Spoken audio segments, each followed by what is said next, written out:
ကချင်စကားပုံဥကိုဆွဲလျင်ရဲ့တဲကနာသည်ဒီစကားပုံဟာမြမစကားပုံဖြစ်တဲ့လက်သက်စိတ်လက်ထိန်နာနဲ့အနက်တူဖြစ်ပါတယ်ဆိုလိုတာကသက်ဆိုင်သူဆွေမျိုးသားချင်းကိုထိပါလာရင်ကိုထိပါသလိုမျိုးနာကြီးခံပြင်းတာကိုဆိုလိုတာဖြစ်ပါတယ်မိုးရှာမွားတွေအဒီမှာမွားဆိုတာကျွေးနွားစာရာကိုတွေ့ကပ်ပြီးသွေးဆုပ်တတ်တဲ့ပိုကောင်ငယ်ဖြစ်ပါတယ်ဒီစကားပုံဟာကိုရွယ်ပြီးလှုပ်လိုက်တဲ့အရာကြဖြစ်မလားပဲကိုဒုက္ခရောက်စေမဲ့အရာသာဖြစ်လာတာကိုဆိုလိုရတယ်မြမစကားပုံဖြစ်တဲ့အချိုရှာတကားတွေနဲ့အနက်ကွဲတဲ့စကားပုံဖြစ်ပါတယ်ကြရာစကားပုံ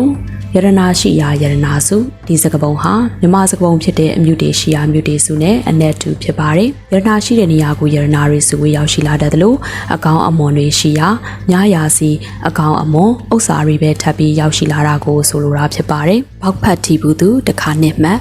အဒီမှာပေါက်ဖတ်ဆိုတာလိပ်ပြားပိုးဖလန်စားတဲ့ပိုးရဲ့ဥကပေါက်တဲ့ပိုးလောင်ဖြစ်ပါတယ်ဒီစကားပုံဟာဆုံးရှုံးနေတာတာကိုတွေ့ကြုံမှုမှာအကြောင်းတီးနားလဲသွားတာကိုဆိုလိုတာဖြစ်ပါတယ်မြန်မာစကားပုံဖြစ်တဲ့တခါသေးဘူးပြင်ပိုးနားလဲနဲ့အနက်တူပါတယ်ကရင်စကားပုံတွေးဟောင်းရည်ကြီးအများသည်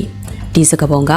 အတွေ့အကြုံများခဲ့ပြီးဖြစ်တဲ့ရှေးလူကြီးသူမတွေရဲ့ဆုံးမစကားတွေကိုလေးစားလိုက်နာပြီးနေထိုင်ရင်ဘဝအေးချမ်းမယ်လို့ဆိုလိုတာဖြစ်ပါတယ်။နှစ်ရွက်ကဂျိုးထက်မြင်